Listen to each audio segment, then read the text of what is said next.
Suyumun desem uyanasın go. Тра-та-ти-та-ти, дегенде бир какой-то оң келип, сүйүү болбосо эч ким үйлөнбөй эле анда баарыбыз эле бирден жашап жүрмекпиз да. Мисалы жаным десем, ошону чынында жаным деп ойлойм. Биз эмнени кааласак, Кудай Таалам ушунчалык берешен зат экен, Аллах Таала бере берет экен. 5-6 жашымда мен өзүм ат минчүмүн. Уулум төрөлүп, келинчегиме бир аз жардам берип, 2000-3000 доллар кылса болот. 9 жылдан бери аялымды көрө элекмин дегендерди көрүп алып, 4000 доллар бул сенин жашооңо эле кетет. Заводдо иштедик, машина жууп иштедик, гостиницаларды жыйнап иштедик. А бирок кээ бир радиолор бар, ачык түрдө эле ырларыңды кетирбейт. Акча үмүттөнчү. Элим көзүң ач. Биз артта калып баратабыз. Комментарийге сувенири Эрлан Андашевдин. AirPods белек кылалы. Анда эмесе урматтуу көрөрмандар, бүгүн биздин конок Кыргызстандын мыкты ырчыларынын бири, мыкты оончулардын бири, хитмейкер Эрлан Андашев. Дүркүрөгөн кол чабуулар. Сүйөмүн десем уяласың го, сүйгүмдү карап бураласың го, сыздатып жанды суналасың го, жаным. Ассаламу алейкум, Эрлан, кандайсың? Уяласың го. Алейкум салам, Камчук беке, кандайсыз? Жакшы. Эрлан, бүгүнкү интервьюну 3кө бөлүп салдым мен. Значит, мен өзүмдүн суроолорум жеке, элдердин суроолору интернеттен, анан 3-чү бөлүм акыркы эме да, флеш суроолор да, мындай короткий, быстрый суроолор да. Вот. И сразу Эрлан, сени чын жүрөктөн мен плюс кыргызстандыктардын баары сени балалуу болгону менен куттуктайбыз. Чын жүрөктөн бешик бек болсун. Ошо жөнүндө бир айтып бербейсиңби, балаң жөнүндө? Качан төрөлдү, атын ким койдуңар, анан жана бою, салмагы деп коет эмеспи? Улуубуз буюрса 20 февралда төрөлдү. Салмагы 3 килограммдан өйдө деп коет. Атын ысымын Халид деп койдук. Халид ибн Валид деген пайгамбарларыбыздын учурунда жакшы бир аскер жетекчиси болгон экен. Ошонун атынан мындай эр жүрөк, мыкты жигиттерден болсун деп атын Халид деп койдук. Анан эме Эрлан, мен эме деп уктум да, балаң Америкада төрөлсө, гражданство алганга жеңилирээк болот депчи. Ошол чынбы? Мен уктум Эрлан эме Мирбек Атабековдун да баласы төрөлүптүр, эмеде, Америкада. Биякта бала болгон бир аз биринчиден эмелерге жеңил. Ошо төрөп аткан айымдарга жеңил. Себеп дегенде шарттары башкача карашат. Бирок гражданство эч эле эметпейт, ал бирок бияктан төрөлсө, автоматтык түрдө гражданин болуп төрөлөт да. Право почвы. Бирок балдарына эмете албайт да. Балдарына кийин определенный возрастка келип воссоединение кылбаса, бирок атын элери бияктан бала болуп аткандан кийин, значит, башка жолдор менен эле бүтөт да буюрса. Так, сенин жаңы ырың уяласың го. Мен мына Кыргызстанда жүрөм, айтайын, ар бир машинадан, ар бир радиодан, ар бир компьютерден бүгүн мына эмеге кирдим, шефке кирсем, жанагы секретарша отуруптур, ошол ырды угуп отуруптур да. Ар бир жаңылбаса ар бир ютүктөн чыгып атат да, ар бир ютүктөн. Ошондо мен карадым да, бул ырың рекорд, сенин ырларыңын арасында рекорд экен. 3 жуманын ичинде почти 3 миллион просмотр. Ушул ыр жөнүндө айтып бересиңби? Кандай жаралган, канча убакыт кетти жаралганга, кандай кыйынчылык болду, анан клиптин башкы каармандары жөнүндө да айтып бересиңби? Бул ыр деген негизи 1 жыл болуп калды жаралганына. Негизи жазылып бүткөнүнө, бирок былтыр күзүндө жазылып бүткөн. Былтыр күзүндө эле бүт баары жазылып бүтүп, голостары да жазылып бүтүп, ырдын жаралып калышы бул мындай өзүм эле мындай бир ой болуп кеткен. Гитара менен отурганда эле баягы мындай тратати деген эле бир какой-то обон келип, анан ошого кандай сөз ылайыктуу болот деген бир ой келип жүрдү. Анан ондай ой жаралган. Оңой. Эрлан, кечирип кой. Мындай оңой угулат келди. Тати. Оңой угулган менен акырында хит болуп атпайбы дейм да ошо. Бирок ошол обонго мисалы трататитай дегенге туура сөз табылбаса, мисалы ошол бир Кыргызстандын же бирдемке деген сөз кошсок, бул албетте ушул обонго жарашпайт да. Анан бул ушул мелодияга эмнени түшүндүрсө болот, эмнени мындай передавать этсе болот деп, мындай уяласың го. Мындай ушундай бир ой келип кетип, өзүмө суроо бердим. Адам эмне болгондо уялат? Мындай мисалы да. Конечно, баягы сүйөм десең уялат, мындай. Ошол нерсе элестетилип кетиптир, анан кийин анда сүйөмүн десем уяласың го деп, анан ошондон уйкаш болуп кетти. Анан припев нес кайрымалар жаралат да биринчиден. Анан куплетти ошого жараша куплеттер жаралат. Анан мыкты эже бар, Жыргал Жусупова деген эжеге кайрылып, эжеге примерно ырдап бергем ушул сүйөмүн десем уяласың го деп 1-2 сабын. Анан эже сонун кылып мындай толуктап туруп, биринчи куплет, экинчи куплет, анан ырдын сөзүн толук иштеп чыгыпты да ушинтип. Шынтыра жаралып калды. Мындай эмеси дачы, могу фраза сүйөмүн десем уяласың го, мындай жизненный болуп атат да, мындай кыздар чын эле мындай уялчак болот да, мындай сүйөм десем. Ошол мындай жизненный болуп, мен ойлойм, ошон үчүн элдердин прям эмесине, жүрөгүнө тийген да, мындай жиза деп коет да, мындай жизадан алынган. Бул биздин бала чакта, кичинекей кезде мындай баары бир жашоодон өткөн нерселер да. Анан кийин ушинтип возраст менен ушинтип келе берет экен да. Бирок бул чынында бул нерселер болгон да биз жашообузда. Мен өзүм жашоомдо болгон нерсени элестетем. Анан адам баласы чынын алып келгенде баардыгыбыз эле бирдейбиз да. Мисалы тортtu баарыбыз эле жакшы көрөбүз. Жакшы нерсени баарыбыз эле жакшы көрөбүз. Ошондой эле мындай ошондой учурларга менимче мен жалгыз эмес, жеке эле ар бир адам эле чагылат го деп ойлойм да. Ар бир адам сүйөт. Сүйүү болбосо эч ким үйлөнбөй эле анда баарыбыз эле бирден жашап жүрө бермекпиз да. Эмки вопрос. Мен өзүм сенин ырларыңды изилдедим да, YouTube'танчы. 13 ыр таптым. 13 эме ырларың таптым го. Негизи канча ырың бар сенде? Негизи мурда жаштык кезде, студент кезде дагы чыгарган ырларым бар. Мен мындай санап көргөн эмесмин. Мен даже могу 2 жылдан бери ырдап жүргөн ырлардын деле санап атырмын. Азыр примерно санап чыгышым керек да. Мен санадым. Мен математикадан жакшымын. Мына просмотрларында көрдүм да. Мына уяласың го 2,7 миллион. Ооба билем 3,2 миллион. Жалгыздыктан тажап бүттүм 1,3 миллион. Кечир мени 7,2 миллион. Ыйлаба 500 миң. Өкүнбө 500 миң, эркелетейин 6,4 миллион, сүйүп калдым кантейин 1,2 миллион, тарынба 5,1 миллион, сүйбөс болдум 10 миллион, жаным ыр менен чогуу клип 11 миллион 600 миң болуптур да, айперим 900 миң, сагындырба 675 миң просмотр, ошондо общий 51 миллион просмотр болуптур да, 51 миллион. И сразу вопроска жок. Сразу суроо. Хитти кантип жазыш керек, Эрлан? Хит. Сен акыркы убакта хитмейкер болуп атасың. Айтчы, азыркы ырчыларга ошо аябай кызыктуу болуп атат да, ошо хиттин эмеси эмнеде ошо? Секрет.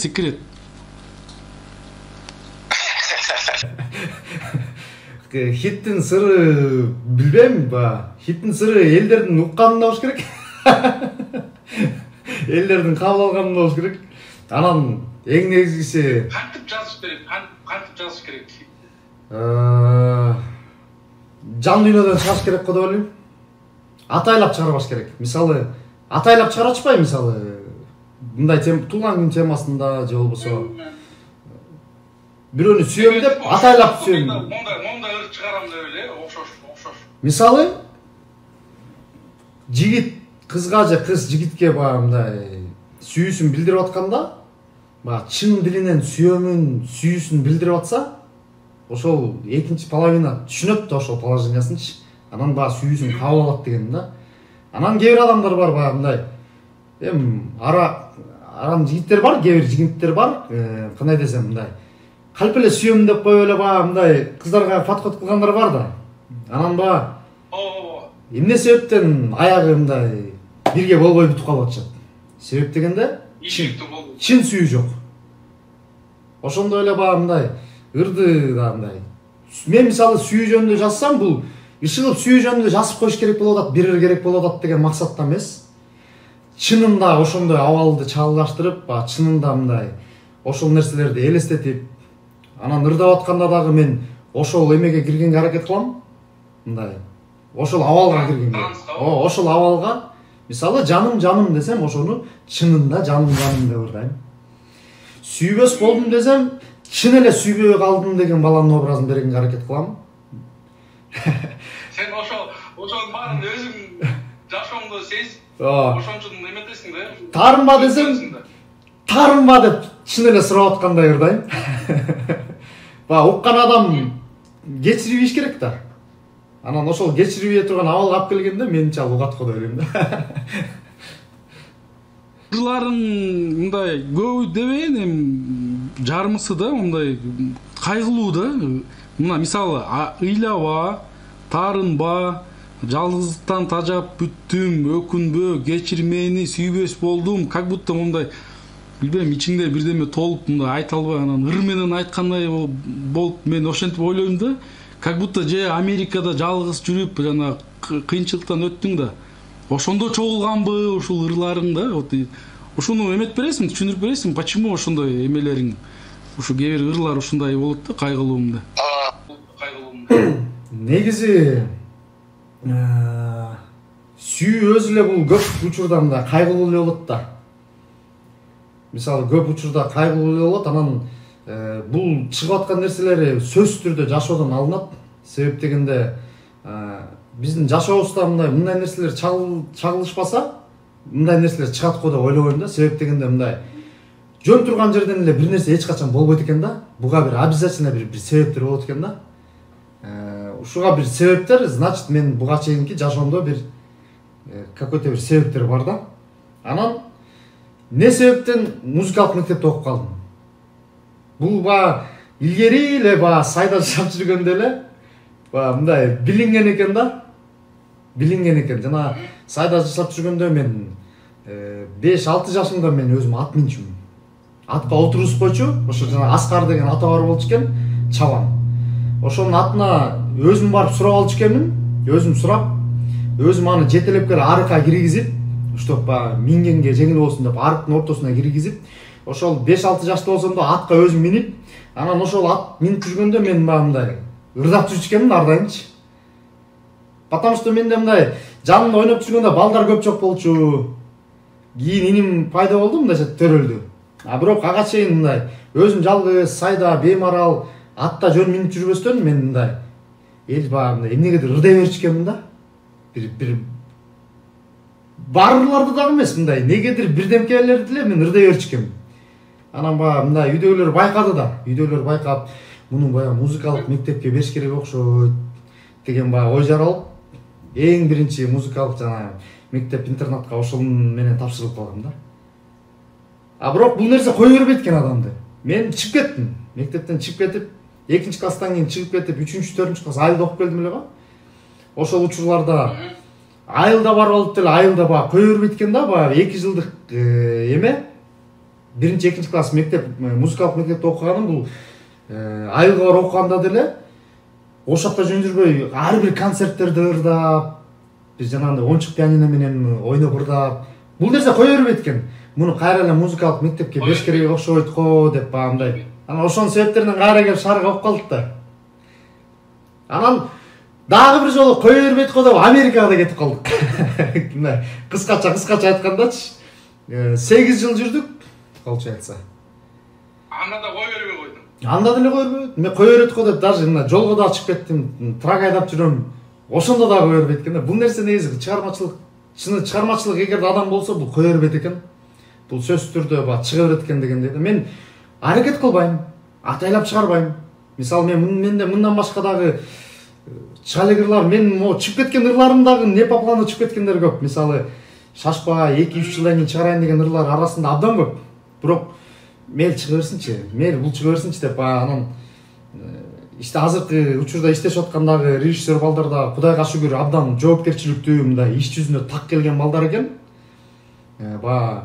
Мен ырларым угуп калса, баке ушул ырды иштеп салбайсызбы, ушул ырга клип тарталы деген. Алар дагы мага түрткү берип, мындайча айтканда мотивация берип. Анан ошого жараша да мен ладно балдар клип тартабыз деп атат деп, анан мен дагы мындай ладно бул ырымды чыгарып коеюн, анда бул ырымды чыгарып коеюн деп, ошонун себептеринен да мындай ырларды жаздырып атам да. А бирок чыгармачылык бул негизи эле кое бербейт экен. Муну чыгармачыл адамдар түшүнөт болуш керек. Чыга берет, атайлап эмес. Мен сени точно. Эме Эрлан. Короче, следующий эмки суроо, мындай тиричилик суроо да. Азыр кайсы жерде иштеп жатасың? Эмне менен алексиң азыр? Азыркы учурда трак эле айдап атам. Бирок 2 айдан бери үйдөмүн. Почти 3 ай болуп калды. Уулум төрөлүп, келинчегиме бир аз жардам берип, идиш аяк жууп дегендей жаңы төрөгөндөн кийин колун сууга тийгиздирбегенге аракет кылып, үй тиричилик менен эле үйдө эле болуп атам. Анан буюрса мына аз күндөрү уже жолго чыгайын деп дайынданып турам. Биякта эме эмес да, айлык эмес да, мында бир чыкканга төлөшөт, мында бир айдаганга. Же айлыкпы? Биякта айлык эмес, ошо жума сайын айлык алышат. Мисалы, ар бир жумуш чыкпасаң төлөбөйт, чыксаң төлөйт, ушундай, чыкпасаң төлөбөйт. Биякта мындай саатына да ар бир жумуш туура эсептелинген. Иштесең төлөнөт, иштебесең төлөнбөйт да. Айлык жок. Бир чыгып келгениңе канча төлөшөт эмегечи, трак менен бир айдап барып келгениң? Иштеп келгенге жараша. Мисалы, тырышып, жакшы, көп жакшы айдап келсең жакшы төлөйт, аз айдап келсең аз төлөйт. Ар кандай да. Эми сааттын санайбы? Саатына санабайт, уже бул жакта уже биз деген мындай ар бир грузду өзүнчө эсептейбиз, себеп дегенде груз алып атканда сүйлөшөбүз. Мисалы, мынчага жеткизип коесуңбу, канчага жеткизип коесуң дейт, биз ошого жараша мындай расстояниясына жараша баасын коебуз. Определенный бир рынок бар, ошол рынокко жараша биз баасын эметип алабыз. А мындай средний канча төлөшөт мындай бир чыкканыңачы, мындай средний да, мындай средний баасы. Средний баасы. 2000-3000 доллар болса болот. Бир чыккан бир жумасынабы? А так сен баягыда мен бир интервью көрдүм. Кээ бирлер постоянно эле айдап жүрөт экен, акча керектүү адамдарчы керек. Кээ бирлер бир айдап жатып алат экен да үйүндө. Ошондойлор да бар, Анан эме Эрлан мо бар айтат да, Америкада мындай акча жакшы төлөшөт, зарплата тияк, бирок мен билгенимче аякта расход да чоң, туурабы Америкада? Расход. Ошо расходторуңду айтып бересиңби? Мен уккам, медицинский, юридический, мектеп, тияк баары расходтору көп депчи. Ошо сен өзүңдүн расходторуңду айтып бересиңби? Элдерге кызык болот. Мисалы мен жумасына 2000-3000 доллар табабыз десек, азыр элдер сразу эле айына бир 10 000 доллар табат турбайбы деп эсептеп атышса керек.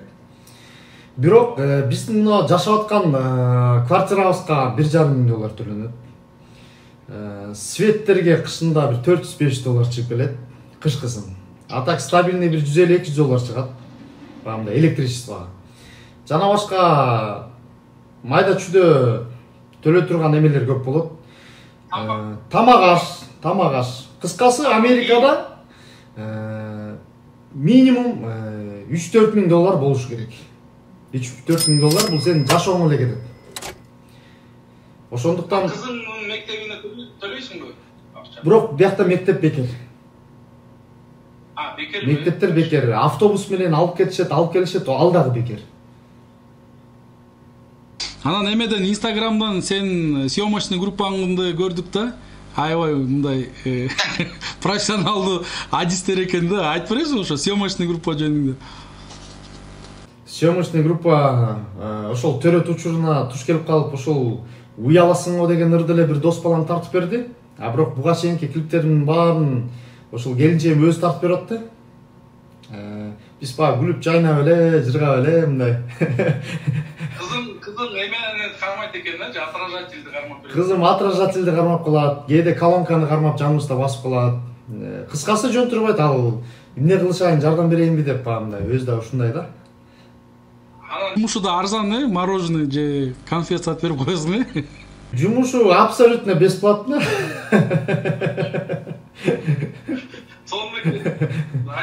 Биз абдан көрүп, абдан эметип.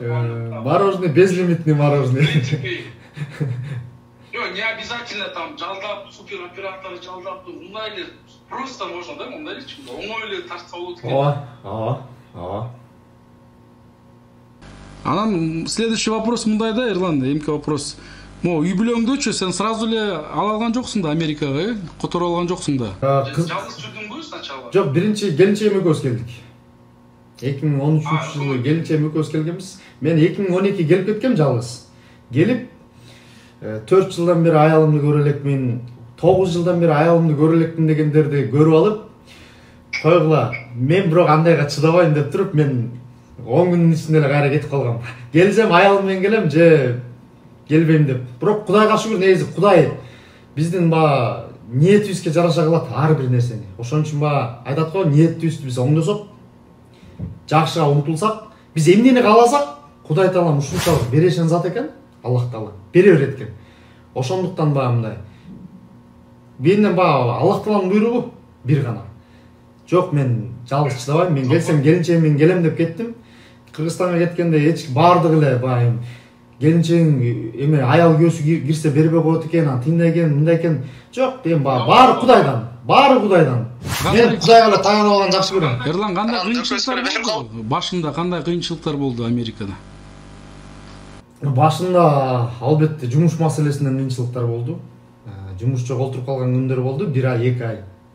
Анан кийин кыйынчылык деле болду деп айта албайм. Себеп дегенде Кудайга шүгүр, курсагыбыз ток, ден соолугубуз чын, анан иштеген иш, ал нерселерди кыйынчылык деп айткан деле туура эмес. Заводдо иштедик, машина жууп иштедик, гостиницаларды жыйнап иштедик. Бирок бул нерселер кыйын деп айтпайм, бул нерседен жеке эле мен эмес, баардык эле баарын башынан баштап аткан, баары эле келгендер ушинтип акырындык менен баштаган да. Анан бул нерсе кыйынчылыкка деле жатпайт.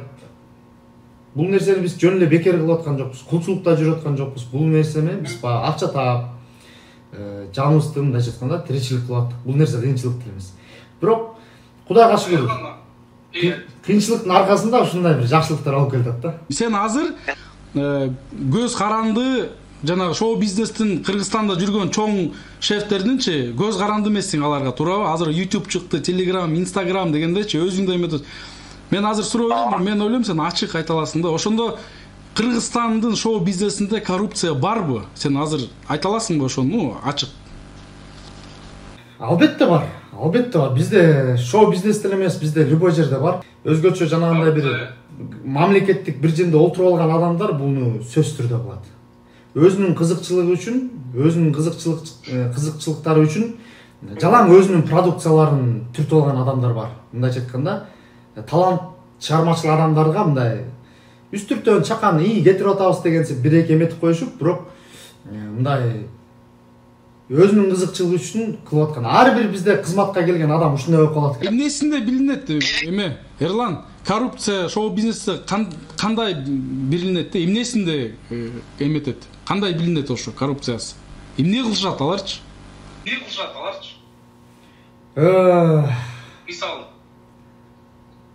акча сурашат, намекать этишет. Радиолордо деле жок. Мындан Кыргызстан обондоруна мен терек ыраазычылыгын билдирем. Эч кандай акча эмеге жок. Мындай чынында бул жакшы ырбы кетирип эметип беришет. Анан элдердин сураганы менен мындай чынында ротация кылышат экен. Кыргызстан обондору мына Миң кыял деген радиолор чынына кетиришет. Анан башка радиолор да бар кетирип атышат. Мен айрым баарын аттарын азыр унутуп атам. Бирок кээ бир радиолор бар, ачык түрдө эле ырларымды кетирбейт. Акча үмүттөнүшөт. Бирок мен чыгармачылыгым үчүн мен бирөөгө акча төлөгүм келбейт да. себеп дегенде баягы азыр бирок Кудайга шүгүр мына Instagram бул менин менеджерим, YouTube менин телеканалым мындай айткандачы. Азыр баягы мындай справедливый убак келип калды, мындай соц тармактар мындай кенен таралып. Бул жерден баягы чыныгы таланттуу менен деген адамдарга тоскоолдук жок. Мындан баягы чыныгы чыгам деген таланттуулар азыр мындай башка бир отмазкаларды же бирдемкелерди мындай айтканга уже акысы жок. Ушунчалык эле таланттуусуңбу, өзгөчөсүңбү чыгар, мына YouTube сени көрүшөт. Анан баягыдай телевидениядан кетирип атат, тинтип атат, мынтип атат, же болбосо тиндей кылып атат деп айткан туура эмес. Биз де алсак телевидениялардан деле укмуш кетирип аткан жок, ачыгын айтканда. Кудайга шүгүр, мына чын таланттуумун дегендерге YouTube турат, Instagram турат, өзүңүздөрдү көрсөтүңүздөр деп айтам. Жаш ырчы чыгып атат да, Бакыр деген уктуң беле? Рэпер. Жанагы ОМКСтерде жанагы мындай бир башкача манерадардаган бир эме эмеспи, жана мындай кандай десем. Ооба, менин ойлорумдан. Уккам. Эгерде ошол болсо, уккам. Мындай эме болуп, үйдүн мындай дегенсип ошо. Ооба. Необычный, ошол жөнүндө оюмду сурап коеюн деп. Оюм өзгөчөлүгү бар экен. Ошол өзгөчөлүгү болгондугу үчүн баягы көпчүлүктүн көңүлүн бурдуруп атат да. Эгерде ошол өзгөчөлүк жок болсо, бул антип көңүл бурдурма эмес да. Анан харизма бар экен мындай бир башкача абалга келип алып туруп ошол нерсени түшүндүрүп берип атат да. Анан башкача абалды. Ал абалга кандай жол менен келип атканын ал өзү эле билет болуш керек. Ал өзүнүн эмеси. Мен баягы өз көзүм менен көрбөгөндөн кийин айткан туура эмес болуп калат, бирок ошол космоско бир какой-то бир жол менен келип алып туруп кылып атат да. Менимче бирок ал жеткизип атат. Ошентип ал жеткизе алат экен. Мындай чын жүрөгүнөн кылат, көрүнүп атпайбы баягы мындай. Мен ойлорумда деп баягы. Ада чын айтканда мындай өзгөчө мага да жагат да, ошо ыры аябай жакты да, мындай өзгөчө, необычный да, мындай аябай эме кылып атат да, молодец. Теперь Эрлан, экинчи бөлүк, интервьюнун экинчи бөлүгү бул деген элдин суроолору да. Аманова К21 дейт, что его мотивирует дейт? Мотивацияны эмне берет сага? Мотивацияны эл берип атат. Угармандар берип атат. Ушундай бир каалоо тилектерди, ушундай бир пожеланияларды жазып атышат. Ошол каалоо тилектерди, ошол ишеним, мындайча айтканда элимдин ишеними мага мотивация берип атат. 100%. Сезим дейт. Кыргызстанга качан келет жана келип концерт берүү оюнда бар бекен дейт. Качан барарым белгисиз. Бул суроого мен баягы Кудайдын буйруган күнү, Кудай буйруса деп айтып атам. Кудай буйруса сөзсүз, бирок концерт сөзсүз. Эл менен ушул ырларыбызды бир сахнада бөлүшкүм келет сөзсүз түрдө. Анан бир гана качан бул чоң суроо. Овганов дейт. Американын гражданын алып турбу Кыргызстанга качан келет экен деги дейт. Американын гражданствосын ала элекпиз. Бирок бизде грин картасы бар. Ошол менен чыгып кирип турсак болот. Мен мисалы былтыр беле, мурдагы жылы ошол Москвага барып, жаным аттуу ырыбызга клип тартып келгенбиз. Так, Бегаи Мукашева. В связи с чем он так надолго пропадал, дейт, и почему решил вернуться на сцену, дейт?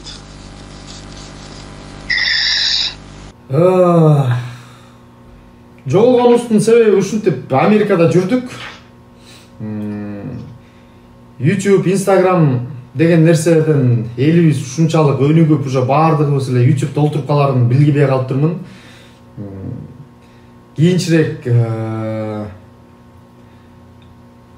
мындан бир 3-4 жыл мурун бир ойлор келип баштаган болчу уже мындай.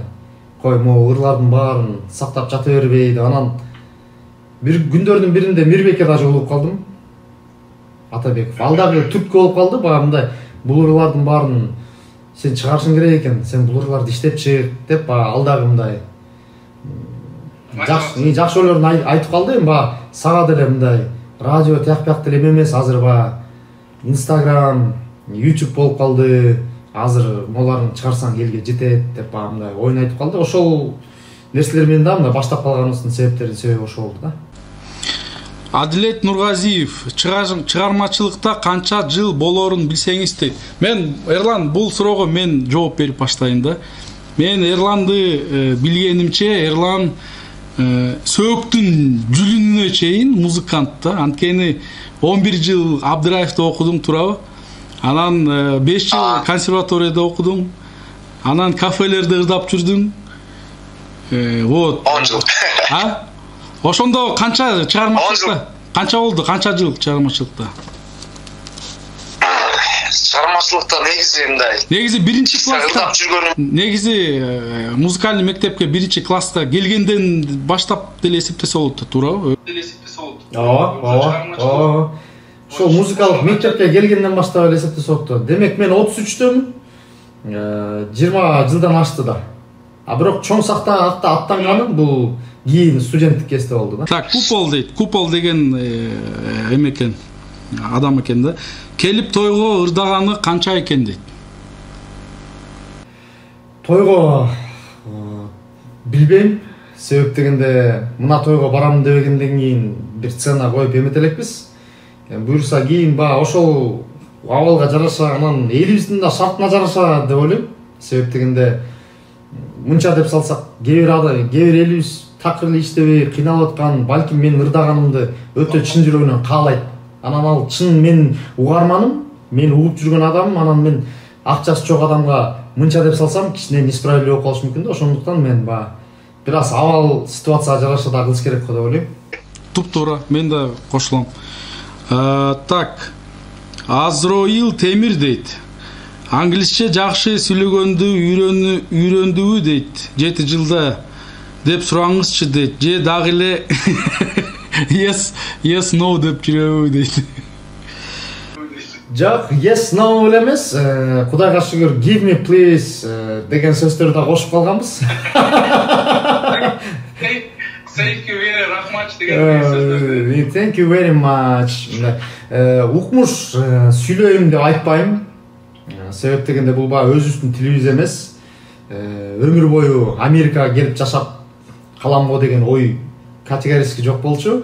Бирок өзүбүздүн мына жашообузга керектүү, мындайча айтканда, мындай өзүбүздүн мындай жашоодо мындай адашып кетпей турган, мындайча айтканда, керектүү сөздөрдү, бытовой сөздөр Кудайга шүгүр, мына билебиз. Неграмотный, бирок билебиз. Экинчи бөлүк бүттү. Үчүнчү это мындай тест суроолордо. Тест сурайм, сен да тест жооп беришиң керек да. Кеттик. Месси же Роналду? Роналду. Хабиб же Макгрегор? Хабиб. Нурлан Насип же Атабеков? Эрлан. Элмирбек Иманалиев же Алы Туткучев? Элмирбек Иманалиев. Асанкалы Керимбаев же Рыспай Абдыкадыров? Рыспай Абдыкадыров. Майкл Джексон же Хулио Иглесиас? Майкл Джексон. Тимоти же Баста? Баста. Мерседес же Тесла? Тесла. Марвел же DC Comics? Марвел. Мерген Турган же Элтон Джон? Мерген Турган. Обон маанилүү же сөзбү? Экөө тең. Макдоналд же KFC? Макдоналд. Макдоналд же беш бармак? Беш бармак. Эң сүйүктүү ырың сенин? Жо, өзүңдүкү эмес, жеке, а вообще жакшы көргөн эң сүйүктүү ырың? Эрес Рамазоти, пюкепой. Эң сүйүктүү Американ тамагы? Wings. Chicken wings. Ал Баффало. Чекен ойын. Баффало. Так, Кыргызстандын тарыхында мыкты ырчы сенин оюңча.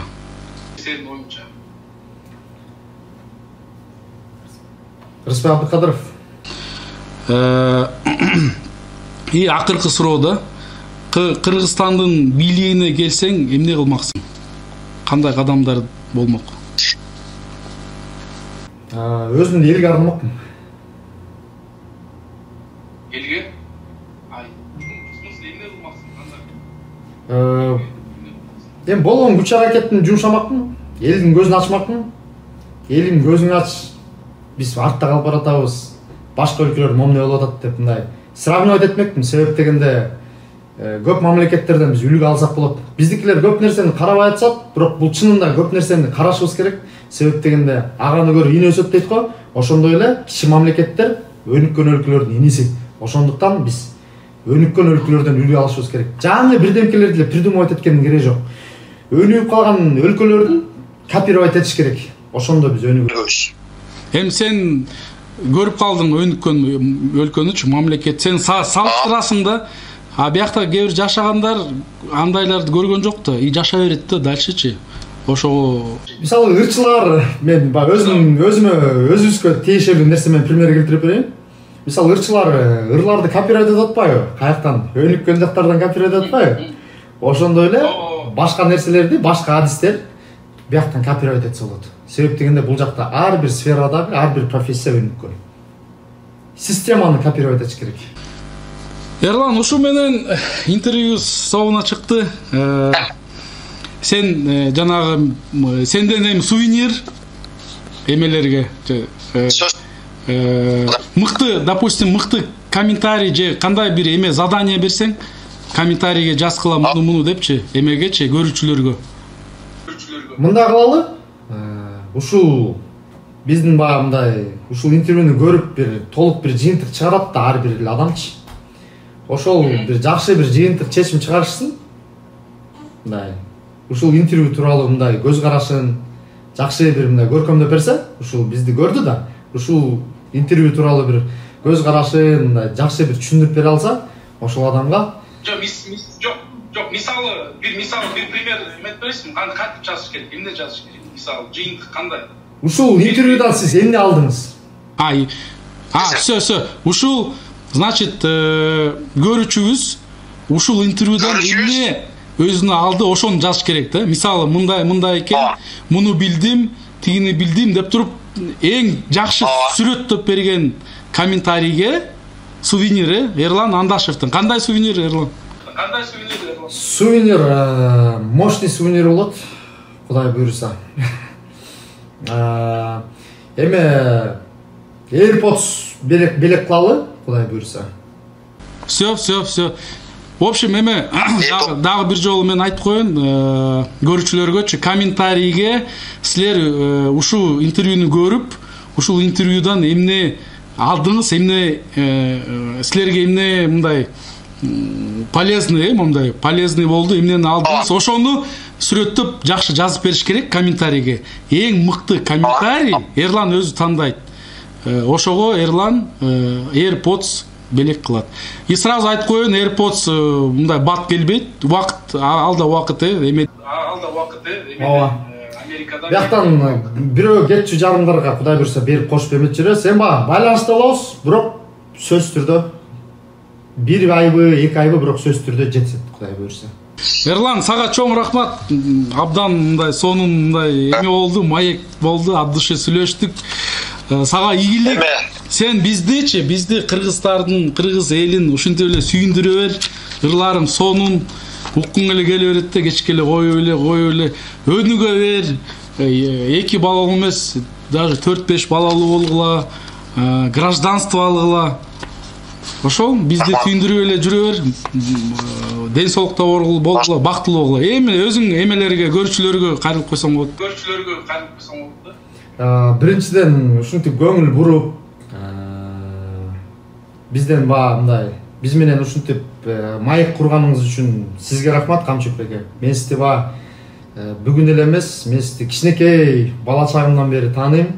Абдан таланттуу. Элдерге айтып коелу, Эрлан деген менин досумдун брачкасы, аталаш брачкасы Эрландын кичинекей жактан бери мен аңай.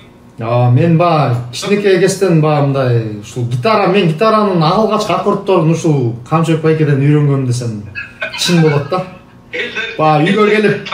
Үйгө келип сиз ырдап кеткен кездерде мен мындай көзүм менен карап, мынау ля минор турбайбы деп анан сиз кеткенден кийин ошентип биринчи аккордторду ошентип үйрөнгөм да.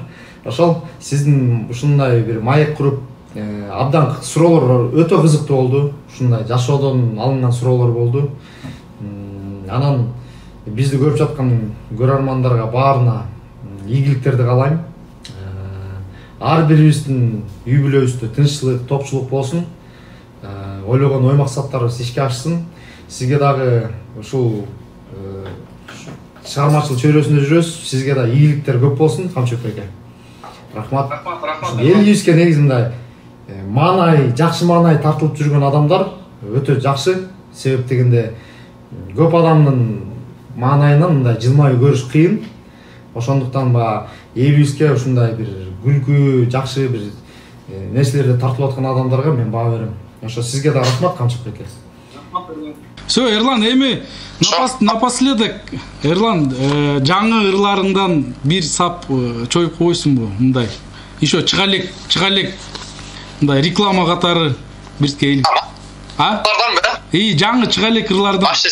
Вообще элдер билбеген. Если сен эме ол сыр болбосо. Да мындай. Мен вообще чыга элек келинчегиме арлап ырдаган ырымды ырдап берейин, садагам деп аталат. Вообще чыга элек болсо буга аранжировкада жазыла элек, эчтеке жазыла элек, бирок ошолордон ушуларды ырдап берейин анда. Всё, давай.